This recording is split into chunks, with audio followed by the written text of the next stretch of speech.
When your name's called, I ask that you step up to the microphone, state your name and address.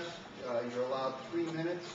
I would also note that in the past several weeks we've had some people speaking out directly about named teachers. I ask to refrain that. We have a contract specifically with the teachers that we try not to name teachers. We try not to name particular students.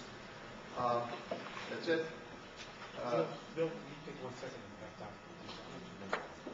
Sure. Yes, this is for the benefit of any parents who may be in the listening audience as well as those who may view this on the web. The school district, with the board's permission, will be putting out a press release to all of our parents in all of our schools to let them know that the monthly or the bi-weekly meetings of the Board of Education would be to handle board business. And it certainly would be appropriate if parents who encounter problems with their children, either with a teacher or the principal or even central office administration when they sought support, it would be appropriate for them to advance their causes before the Board of Education for a lack of response or the desired response after they've gone through all channels. We will be putting together a press release, releasing it to the media, because we want them to know that we certainly are attentive to what their issues are concerning their children, and my administrative team is being not trained, but they're certainly being shared with what my expectations are with parents who have concerns about their children and our desire to be of support and assistance in getting those concerns addressed.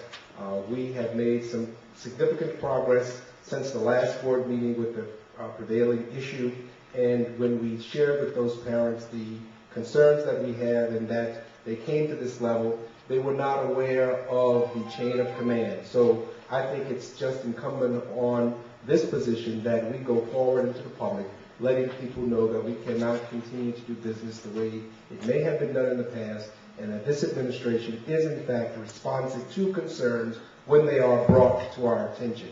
So to bring them here with the expectation that they will change or be any different would be an untruth, because we certainly will be making the recommendations or addressing concerns that come to us with the best information that we have and in conformity with best practice, as well as allowing principals to administer their schools, because after all, the principals are there to handle concerns that emanate or begin at the building level, and they should take those problems out of the building only as a last resort when they have exhausted all opportunities for resolution.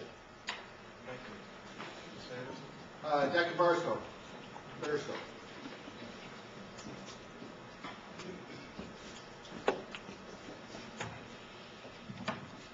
Fred Barstow, 800 Clayton Street, Waukegan, Illinois.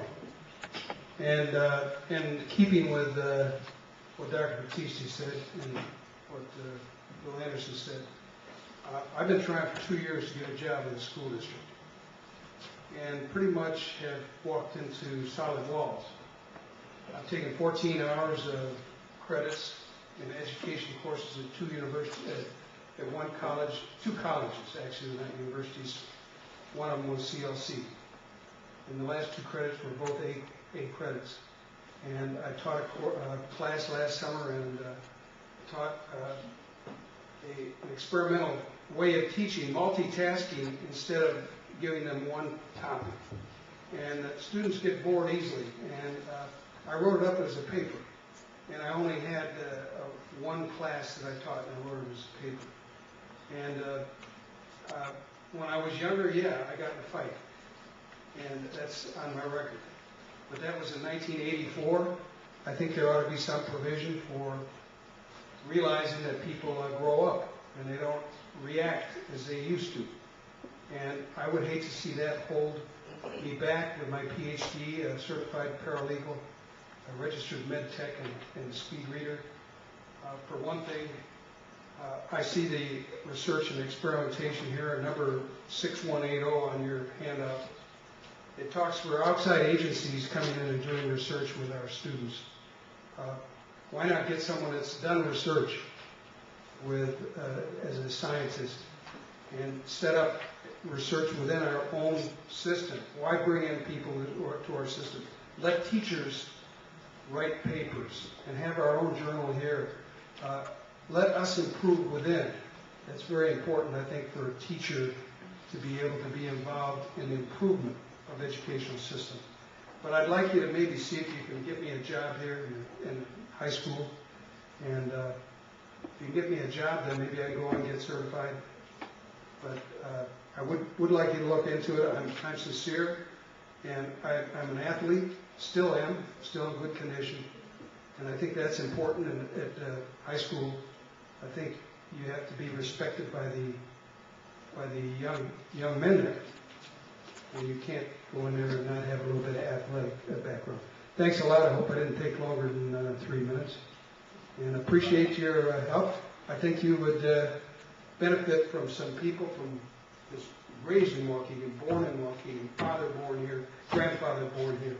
I think that is the kind of people that understand Waukegan, and they have the middle class mentality. We're not the elite people. We're common people. Thank you. Thank you.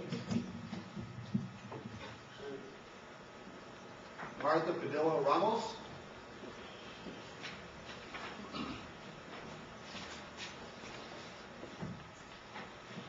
Good evening. My name is Martha Padilla Ramos, and my address is 524 North Lewis Avenue in Waukegan, Illinois. And I'm here to formally invite you from the Department Division of Specialized Instructional Programs and Services.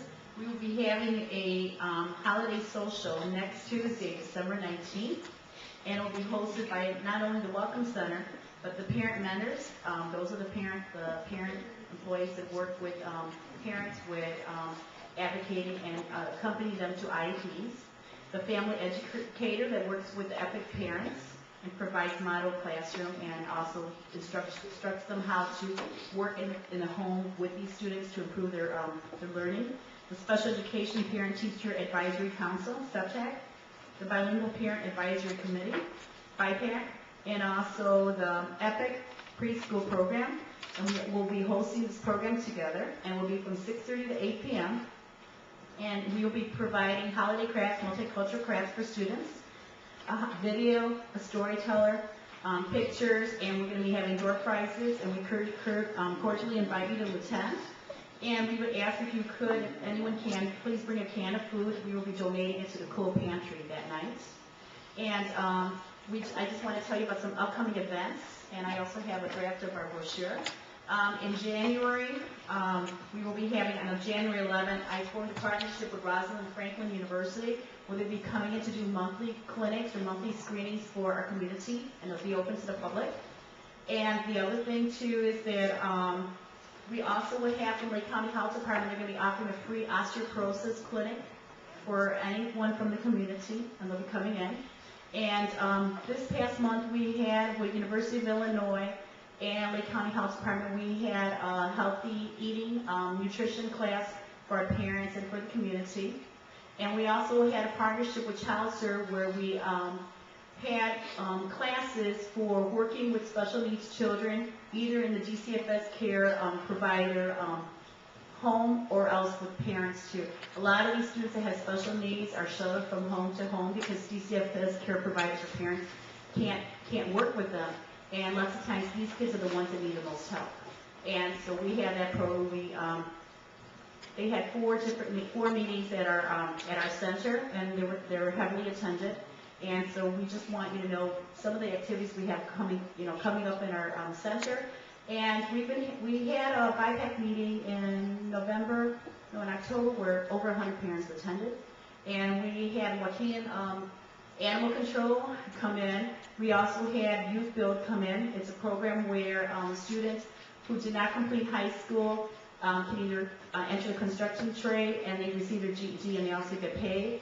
And the other facility that came in was agency was ChildServe, and they provided classes.